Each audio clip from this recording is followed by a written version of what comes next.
శ్రీమాత్రే నమ. జై గురు దత్తాత్రేయ. ఈ వీడియోలో మనం మే 17వ తారీఖున మీనరాశిలో సంచరిస్తున్న శని భగవానుడు రేవతి నక్షత్రం మీదకి మారడం జరిగింది. అంటే రేవతి నక్షత్రం అన్నది శని భగవానుని యొక్క జన్మ నక్షత్రం. తన జన్మ నక్షత్రం మీదకి శని భగవానుడు ప్రయాణిస్తూ ఇంచుమించుగా ఇంకా రేవతి తర్వాత ఇంకా మనకి మేషరాశిలోకి శని భగవానుడు వెళ్ళడం జరుగుతుంది. 2వ తారీఖు జూన్ నెల 2027వ సంవత్సరం దాకా కూడా మరి శని భగవానుడు రేవతి నక్షత్రం మీద సంచరిస్తూ అదే నక్షత్రం మీద వక్రగమనం పొంది మళ్ళా కొద్ది రోజులు ఉత్తరాభాద్ర నక్షత్రం మీదకి వచ్చి మళ్ళా రేవతికి వచ్చి ఇంక డైరెక్ట్గా జూన్ 2వ తారీఖున మేషరాశిలోకి ప్రవేశించడం జరుగుతుంది. సో ఏదైనా రేవతి నక్షత్రం అన్నది బుధుని ఆధిపత్యంలో ఉన్నటువంటి నక్షత్రం. శని భగవానుడికి బుధుడు మిత్రగ్రహం అవటం వల్ల మరి ఆ మిత్రుడి నక్షత్రం మీద ప్రవేశించినటువంటి శని భగవానుడు ఏ ఏ రాశుల వారికి ఎటువంటి ప్రభావాన్ని చూపడం జరుగుతుంది అన్న విషయాన్ని మనం ఈ వీడియోలో పరిశీలించడం జరుగుతుంది. కన్యా రాశి వారికి శని భగవానుడు ఈ మే నెల 17వ తారీఖున రేవతి నక్షత్రం మీదకి రావడం జరిగింది. ఈ నక్షత్రం పైన మనకి 2027 జూన్ 2వ తారీఖు వరకు సంచరించడం జరుగుతుంది. ఇదే నక్షత్రం మీద వక్రగమనం పొందడం కూడా జరుగుతుంది. సో ఏదైనా మొత్తం మీద ఎక్కువ రోజులు ఈ శని భగవానుడు మీకు రేవతి నక్షత్రం మీద సంచరించడం, ఇది ప్రధానంగా కన్యా రాశి వారికి ఈ బుధుడు రాశ్యాధిపతి అవడం, బుధుడు పరిపాలనలో ఉంటుందన్నమాట. బుధుని యొక్క నక్షత్రం అంటూ ఉంటారు. బుధుడు దశానాథుడు రేవతి నక్షత్రాన్ని కాబట్టి ఎక్కువగా ఈ రాశులు ఎఫెక్ట్ అవుతుంటాయి.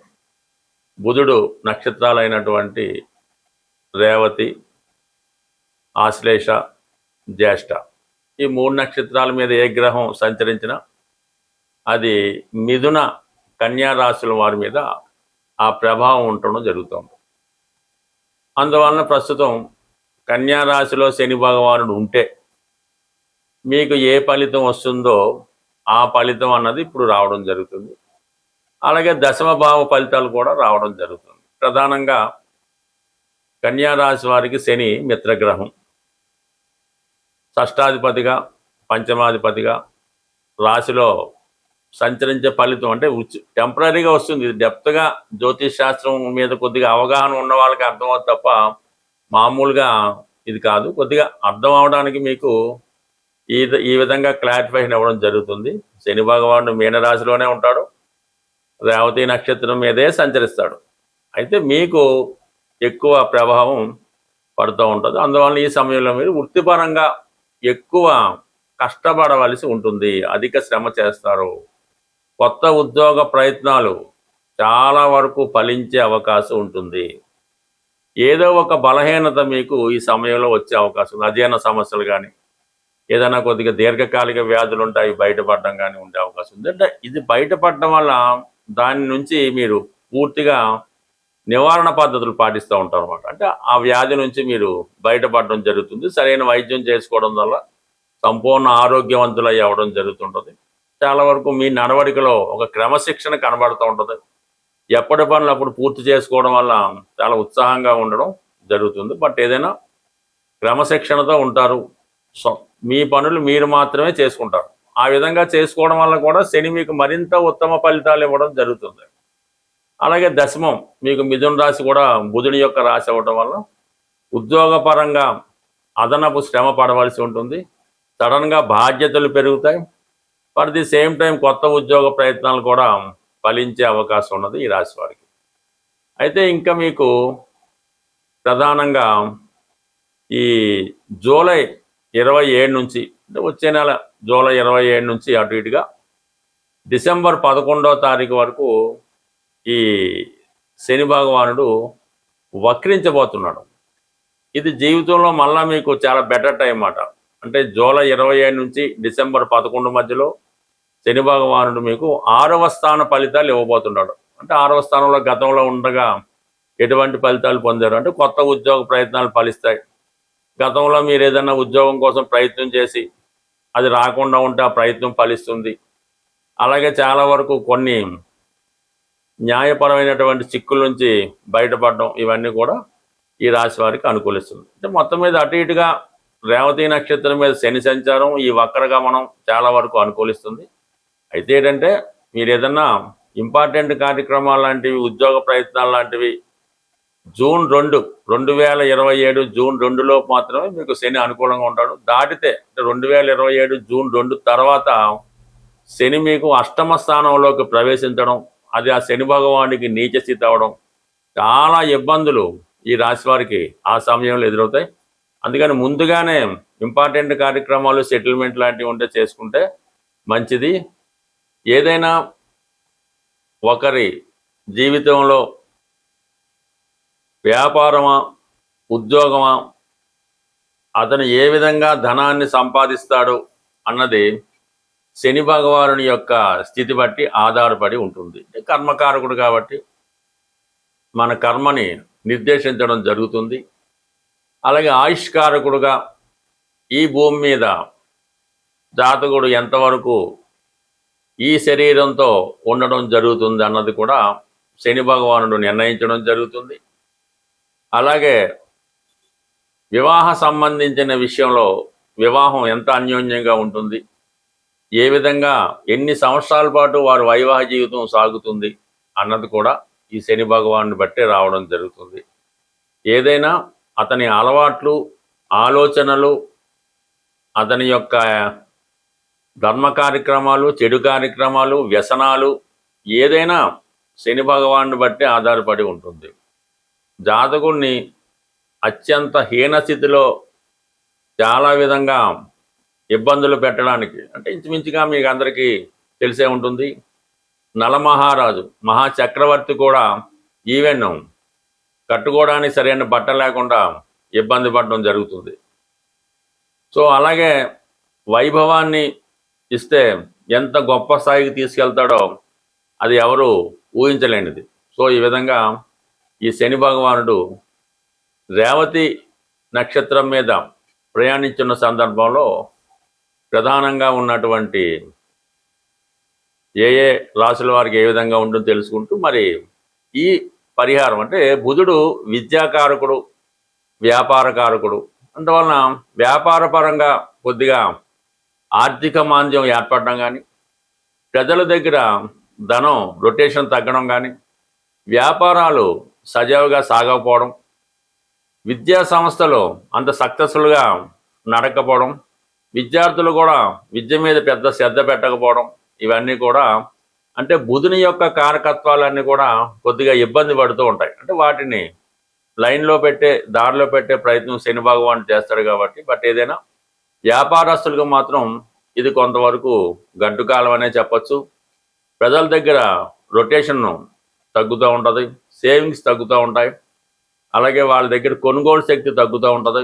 ఇవన్నీ కూడా ఏ రాశి వారికి ఏ ప్రభావం ఉంటుంది అన్నది, అంటే దీంతో పాటుగా వారి జన్మ పుట్టినప్పుడు ఉన్నటువంటి జన్మ చక్రం బట్టి, జాతక చక్రం బట్టి, జరుగుతున్న దశలను బట్టి, అప్పుడున్న గ్రహస్థితి బట్టి ఆధారపడడం జరుగుతుంది.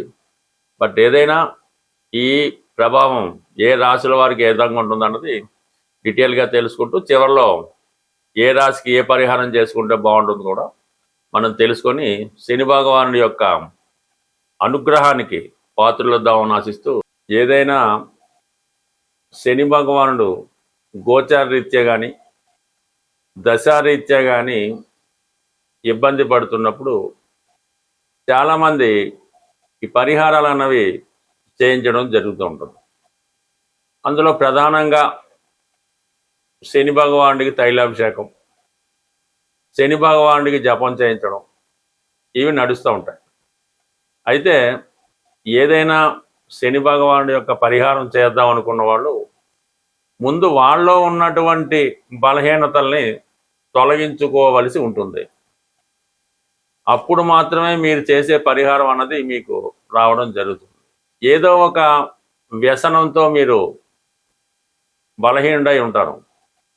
అది స్మోకింగ్ అవ్వచ్చు, పాన్ అవ్వచ్చు, మందు అవ్వచ్చు, లేదంటే ఒక స్త్రీ మీద వ్యామోహం అవ్వచ్చు, లంచాలు తీసుకోవచ్చు, ఇతరులను ఇబ్బంది పెట్టవచ్చు. అవి ముందుగా మీరు విడిచిపెట్టినప్పుడు మాత్రమే ఈ పరిహారాలు మీకు వర్కౌట్ అవ్వడం జరుగుతుంటుంది. చాలా క్రమశిక్షణతో సూర్యోదయానికి ముందే లేచి, అలాగే కొన్ని నిమిషాల పాటు ఒక అరగంట 15 నిమిషాల్లో వ్యాయామం చేసి, అలాగే సమయానికి అన్ని రకాల కాలకృత్యాలు తీర్చుకొని, దైవారాధన చేసుకుని, సూర్య నమస్కారం చేసుకొని, పెద్దవాళ్ళు ఎవరైనా ఉంటే మీ కుటుంబంలో, మీ ఇంట్లో పెద్దవాళ్ళు ఎవరైనా ఉంటే వాళ్ళకి ఏదైనా ఒకసారి వాళ్ళని పలకరించి, వాళ్ళకి ఏదైనా బిస్కెట్లు ఏం కావాలంటే అవి, మందులు అవసరం ఉంది తెచ్చి పెట్టడం, వాళ్ళకి ఏదైనా ఆహారం టిఫిన్ కావాల్సి ఉంది పెట్టడం. ఈ విధంగా మీరు చేయడం వల్ల ప్రధానంగా ఈ మధ్యకాలంలో ఈ పని తొందరలో అదే అవ్వచ్చు, మీ ఇంట్లో వృద్ధులైన వాళ్ళు, హెల్త్ ప్రాబ్లంతో మంచాన ఉన్నవాళ్ళు ఎవరైనా ఉంటే మీరు ఉదయం పూట ఒక కాఫీ అవ్వచ్చు, ఒక టిఫిన్ అవ్వచ్చు, వారికి పెట్టకుండా మీ చిన్నపిల్లలు కానీ, యజమాని కానీ ఎవరైతే యాక్టివ్గా ఉంటారో వాళ్ళు తినడం అన్నది చేయకూడదు. ముందుగా మీరు ఈ రెమెడీ పరిశీలించండి. మీ ఇంట్లో ఎవరైతే వృద్ధులు, బలహీనులు ఉన్నారో వాళ్ళకి ముందు ఆహారాన్ని పెట్టి తర్వాత మీరు స్వీకరించడం వల్ల డైరెక్ట్గా మీరు శని భగవానుడికి ఆహారం పెట్టినట్టు ఫలితం మీరు పొందడం జరుగుతుంది. అలాగే కేవలం నెలకు ఒకసారైనా ఏదన్నా వృద్ధాశ్రమాన్ని, అంటే అనాథలు ఎవరైతే కుటుంబ సభ్యులతో నిరాధించారో వాళ్ళు అనాథలు, వాళ్ళకి వెళ్ళి వాళ్ళకి అవసరమైనటువంటి ఆహారం కానీ, పళ్ళు కానీ, మాత్రలు కానీ, మందులు కానీ కేవలం పరామర్శించడం ద్వారా కూడా కేవలం శని భగవానుడు ఈ విధంగానే అనుగ్రహిస్తాడు తప్ప మీరు లక్షలు వేలు ఖర్చు పెట్టి ఏదో జపాలు చేయించాం, హోమాలు చేయించాం, అది చేయించాం, ఇది చేయించాం అంటే జీరో ఉపయోగం. మీకు మీరుగా ఈ విధంగా మీ కుటుంబంలో వృద్ధుల్ని సేవించి వాళ్ళ యొక్క ఆశీర్వాదం పొందడం వల్ల, వారిని జాగ్రత్తగా చూడటం వల్ల కంప్లీట్గా మీ యొక్క శని మీకు అనుకూలించడం జరుగుతుంది. శని అనుకూలించినంతగా ఏ గ్రహం కూడా అనుకూలించదు. అందువలన శనిగ్రహ అనుగ్రహం ఉంటేనే మిగతా గ్రహాల అనుగ్రహం కూడా మీరు పొందడం జరుగుతుంది. మరి శని అనుగ్రహం పొందుతారని ఆశిస్తూ స్వస్తి.